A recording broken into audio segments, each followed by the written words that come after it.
How often do you clean out the inside of your coffee pot? For some, the answer is never. Over time, minerals from hard water can build up inside your machine. It can cause problems like heating, clogging, and flavor abstraction, which will lower the quality of your brew, and it will ultimately cause the breakdown of your machine.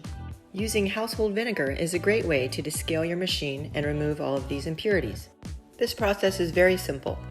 You're going to mix equal parts of water and vinegar into your reservoir, and then you're just going to brew cycles through it until all the water is gone.